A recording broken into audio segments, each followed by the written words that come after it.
Listen to stories, appreciate idioms.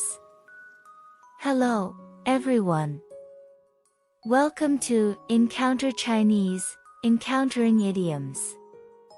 Today, the idiom we are going to encounter is 成也萧何，败也萧何. Let's break it down and read it slowly. 成也萧何败也萧何成也萧何败也萧何成也萧何败也萧何成 means become or succeed. 也 means because. 败 means being defeated. The literal meaning of 成也萧何败也萧何 is that Han Xin became a grand general because he was recommended by Xiao He, and Han Xin's assassination was also plotted by Xiao He. Nowadays, it is used to describe situations where the same person is responsible for both success and failure. The idiom 成也萧何败也萧何 first appeared in the book 容斋续笔萧何代韩信 written by Hong Mai during the Song dynasty. The original text states 信之为大将军时萧何所见今其死也又出其谋. The meaning of this sentence is that Han Xin became a grand general because he was recommended by Xiao He, and now that Han Xin has been assassinated, it is also Xiao He's plan. The historical allusion behind this phrase is as follows. During the Western Han dynasty, Xiao He was an important counselor under Emperor Gaozu, Liu Bang. He recommended Han Xin, a skilled military strategist, to Liu Bang as the Grand General, which played a significant role in the establishment of the Han dynasty. When Han Xin was young, he joined the uprising led by Xiang Liang with a sword, but was not given much attention and remained unknown in Xiang Liang's army. Later, he joined Xiang Yu's army, but still went unnoticed and was only given a small role as a Langzhong. Han Xin attempted to offer strategies to Xiang Yu several times, but they were not accepted. One year, when Liu Bang entered Sichuan, Han Xin decided to leave Xiang Yu and join Liu Bang's army. At first, Han Xin was still relatively unknown and only served as a low-level official responsible for receiving guests. However, due to his proud personality, he made a mistake and was sentenced to death by beheading. At the execution site, Han Xin not only showed no fear, but also made arrogant remarks. This act caught the attention of Tinggong, Xiao He. Xiao He thought Han Xin was very brave and had integrity, so not only did he spare Han Xin's life, but also recommended him to be a commander. Chancellor Xiao He noticed that Han Xin was very strategic and talented, but thought he was arrogant and still did not use him. Han Xin followed Liu Bang's army to Nanjing, but still did not receive any recognition, which made him feel that he had no chance to show his abilities with Liu Bang. Therefore, he decided to flee with other deserters. Xiao He learned of this but did not have time to report it to Liu Bang. He hastily rode his horse in the middle of the night to catch up with Han Xin. Some people saw Xiao He leaving the camp at night and mistakenly thought he was also a deserter. They reported to Liu Bang that Chancellor Xiao He had also fled, which made Liu Bang very angry. After a few days, Xiao He returned and was questioned by Lu Bang as to why he had run away. Xiao He explained that he had gone to pursue the deserters, including Han Xin. Lu Bang criticized him for chasing after an insignificant official rather than the dozens of generals who had fled. But Xiao He insisted that Han Xin was a rare talent and it was crucial to have him on their side if they wanted to conquer the world. Convinced by Xiao He's arguments, Lu Bang appointed Han Xin as a general.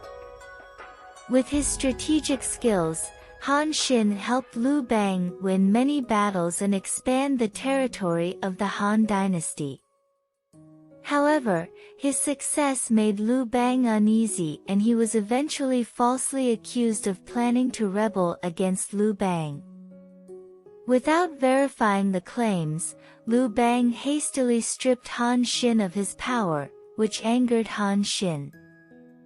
In short, Han Xin went from being a nobody to a high-ranking general, thanks to Xiao He's suggestion.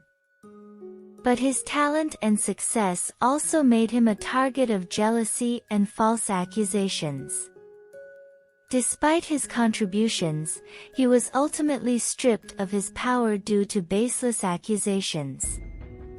During the Han dynasty, 10 years after its establishment, Lu Bang personally led an expedition to suppress Chenxi.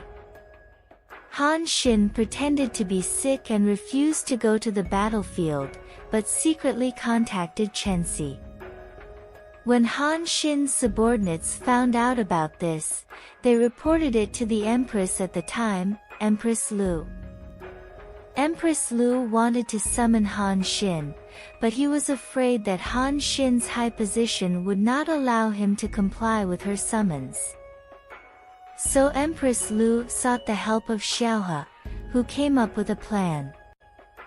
Xiao He first told Han Xin that Chenxi had already been captured and executed, and that the officials were planning to enter the palace to celebrate Lu Bang's victory. Xiao He then deceived Han Xin, saying, "Although you are still ill, you must go to the palace to offer congratulations, in order to avoid Lu Bang's suspicion." Poor Han Xin, due to his previous gratitude towards Xiao He, did not think too much and believed him. He set off for the palace. As soon as Han Xin stepped into the palace gate, he was seized by the ambush of axe-wielding executioners previously arranged by Empress Lu, tied up, and sentenced to death without informing Emperor Lu Bang. This was the second time Han Xin was sentenced to death. Before his execution, Han Xin lamented, "I regret listening to Xiao He's words and being deceived by Empress Lu. Isn't this the will of heaven?" In this story, Xiao He both helped Han Xin become an important general of the Han dynasty and also framed him, ultimately leading to Han Xin's death.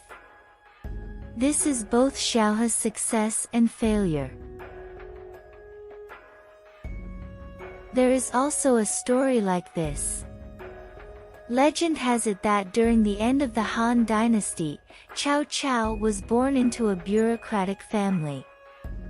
He was a bright and studious child, well-read and well-known for his literary talents as he grew up. Cao Cao faced many challenges in his early years. He was once exiled to the countryside, but there he not only persevered but also befriended many impoverished people, gaining valuable experience.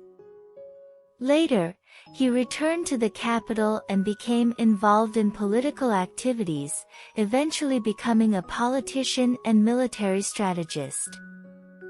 Cao Cao's political career was highly successful as he continuously consolidated his power, engaged in political struggles with other factions, and even defeated the royal family, ultimately establishing his own regime. He also frequently waged wars against foreign tribes and rebel forces, expanding his territory and influence. However, Cao Cao's success also led to his downfall, as his ambition grew too great. Despite his exceptional military abilities, he was arrogant and refused to listen to others' advice, frequently making mistakes. For example, in the Battle of Red Cliffs, Cao Cao did not heed the advice of his military advisor, Sun Yu, and was ultimately defeated by the combined forces of Sun Quan and Liu Bei. Additionally, he made many ruthless decisions, such as slaughtering Dong Zhuo's family and killing the descendants of Yuan Shao, which gradually caused him to lose the trust and respect of his generals. Ultimately, after Cao Cao's death, his descendants were unable to inherit his political and military talents, and the regime he had built gradually crumbled. Cao Cao's life can also be summarized as 成也萧何，败也萧何. In his early years, Cao Cao's success was due to his intelligence, learning, and exceptional political ideas. In his later years, his downfall was due to his excessive arrogance and unwillingness to listen to others' opinions, causing the regime he had built to slowly disintegrate. These are the two stories. Next, let's review the idiom we encountered today. 成也萧何，败也萧何。成也萧何，败也萧何. Finally, let's use 成也萧何，败也萧何 to make a sentence. 成也萧何，败也萧何，合适的字体可以成就你的演示，也可能毁掉你的片子。成也萧何，败也萧何，合适的字体可以成就你的演示，也可能毁掉你的片子。That's all for today's Encountering Idioms. If you like it, please like and subscribe. See you next time.